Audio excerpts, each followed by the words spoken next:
Hey, how's it going? My name's Fliptriq. Today is November 17th, 2011, and this is my gaming news show. I've got a few stories that I found interesting in the news today, and I thought I would share them with you guys, so let's go ahead and get right into it. Atlas is teaming up with HBO to make a Game of Thrones game. So far, all that's been announced is it'll be about a 30-hour action RPG, and it should be released in the first half of 2012.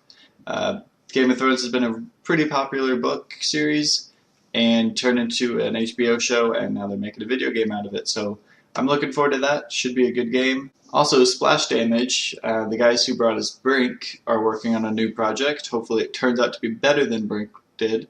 All that they have announced, they made a statement saying that they're working on an unannounced project for a major entertainment brand based on one of the biggest American pop culture brands in the last 50 years. A lot of people are saying that this is rumored to refer to Marvel, and that this possibly could be an Avengers game that would tie in with the release of the movie summer of 2012.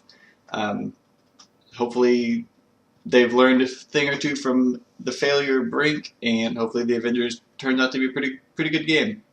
Also, a little more talk on the upcoming consoles. It looks like Ubisoft Montreal has been shipped dev kits, and these are computers that are based on Microsoft's intended specs for their new machine. I guess a few other developers have been getting these dev kits as well, and they've all been working on them alongside their new projects.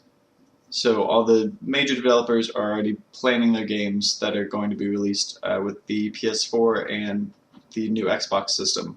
Modern Warfare 3 breaks a new record today. They've been reported to have sold $775 million in copies of Modern Warfare 3 in 5 days. That breaks the old record of Black Ops, which was $650 million in 5 days. Also, Skyrim has some interesting news.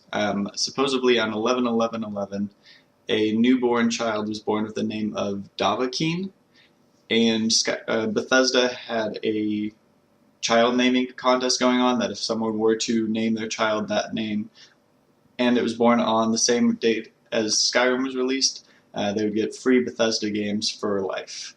I'll put links to that story in the description below, as well as a link to the parents' blog. It's kind of an interesting read, so be sure to check that out. And that wraps up everything for today. Hopefully you guys found this interesting. Be sure to subscribe and check back tomorrow.